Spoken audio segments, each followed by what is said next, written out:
শ্রীরামকৃষ্ণদেবের শিক্ষা ও দর্শন সম্পর্কে বিজ্ঞানসম্মত নিবন্ধ ও গবেষণাপত্র রয়েছে, যা তার দর্শনের বিভিন্ন দিক ও তার শিক্ষার গভীরতা অনুধাবন করে। একটি নিবন্ধে শ্রীরামকৃষ্ণ's ফিলোসফি অফ ভিজনানা বেদান্তা শীর্ষক গবেষণাপত্রে শ্রীরামকৃষ্ণের দর্শনকে ভিজনানা বেদান্তা হিসেবে চিহ্নিত করা হয়েছে, যা বিভিন্ন ধর্মীয় বিশ্বাস, সাম্প্রদায়িক দর্শন এবং আধ্যাত্মিক অনুশীলনকে সমন্বয় করে। এই নিবন্ধে শ্রীরামকৃষ্ণের দর্শনের মূল 6টি সিদ্ধান্ত উপস্থাপন করা হয়েছে এবং তাঁর শিক্ষার বিভিন্ন দিক ও ধারণাকে ব্যাখ্যা করা হয়েছে। নমস্কার বন্ধুরা, আমি মৃণালকান্তি চৌধুরী, যাকে আপনারা নীল বলে জানেন।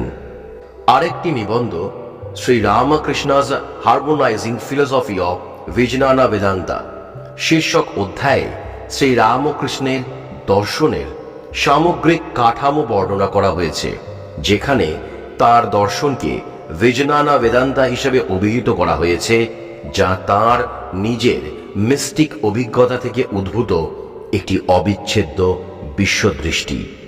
এই নিবন্ধগুলি শ্রীরামকৃষ্ণ দেবের শিক্ষা ও দর্শনের বিভিন্ন দিক ও তাঁর আধ্যাত্মিক অভিজ্ঞতার গভীরতা অনুধাবন করে এবং তাঁর শিক্ষার বিজ্ঞানসম্মত ব্যাখ্যা প্রদান করে। এই নিবন্ধগুলি পড়ে আপনি শ্রীরামকৃষ্ণ দেবের দর্শন ও শিক্ষার গভীরতা অনুধাবন করতে পারবেন এবং তাঁর শিক্ষার বিজ্ঞানসম্মত ব্যাখ্যা পেতে পারবেন।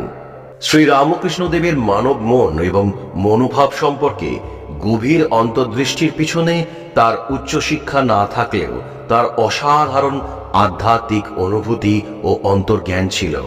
তিনি মানুষের মনের গভীরে যে সত্য ও সৌন্দর্য লুকিয়ে আছে তা অনুভব করতে পারতেন এবং তার শিক্ষা ও উপদেশ মানুষের মনের বিভিন্ন দিক উন্মোচন করে।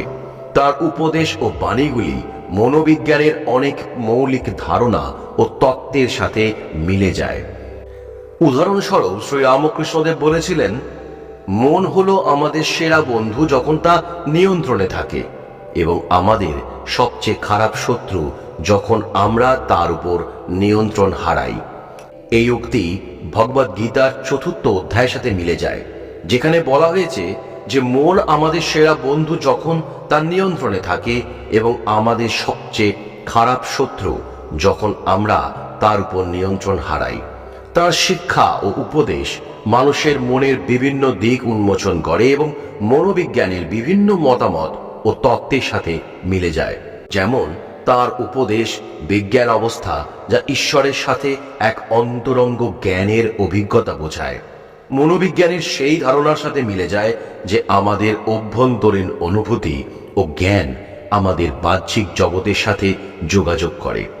ব্রিটানিকা অনুযায়ী শ্রীরামকৃষ্ণদেব কালী মায়ের প্রতি গভীর ভক্তি ও সাধনার মাধ্যমে আধ্যাত্মিক অনুভূতি লাভ করেছিলেন। তিনি ঘন্টার পর ঘন্টা কালী মায়ের দর্শনের জন্য প্রার্থনা করতেন এবং যখন তিনি তার দর্শন লাভ করলেন, তখন তিনি এক অসীম, অনন্ত, উজ্জ্বল আধ্যাত্মিক সাগরের অভিজ্ঞতা লাভ করেন।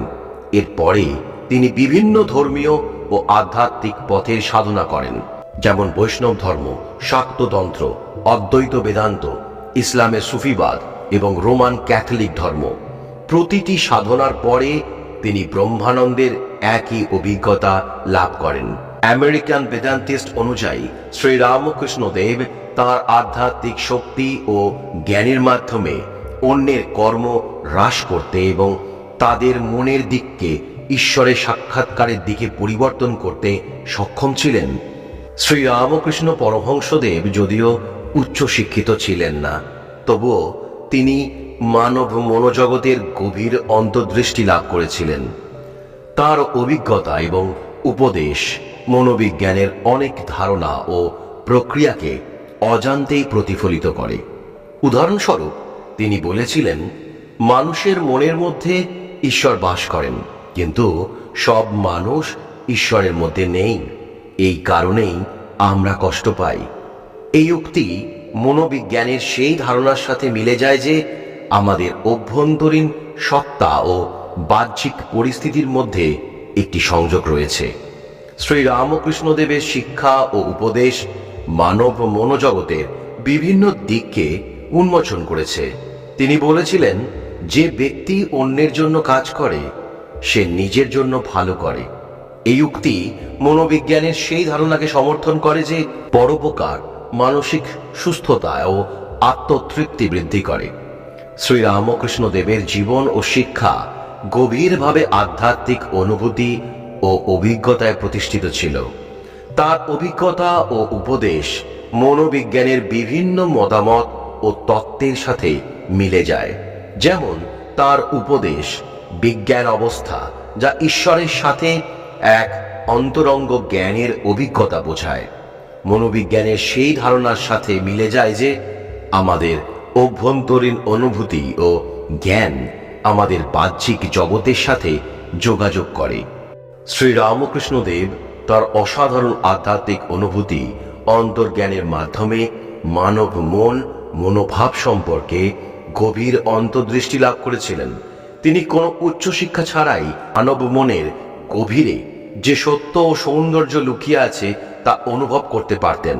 তিনি বলেছিলেন যে প্রতিটি মানুষের মধ্যে ঈশ্বর বাস করেন এবং প্রতিটি মানুষই ঈশ্বরের এক একটি রূপ।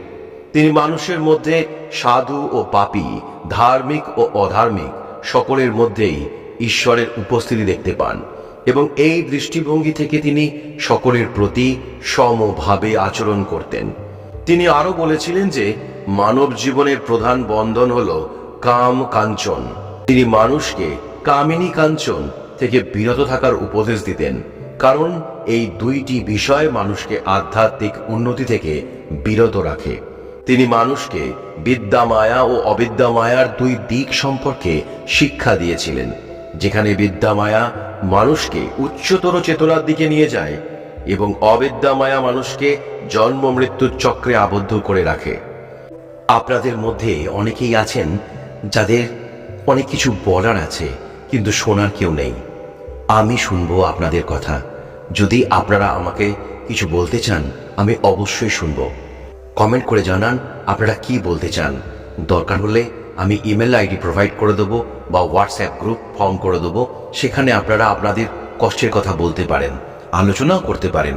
নমস্কার, খুব ভালো থাকবেন।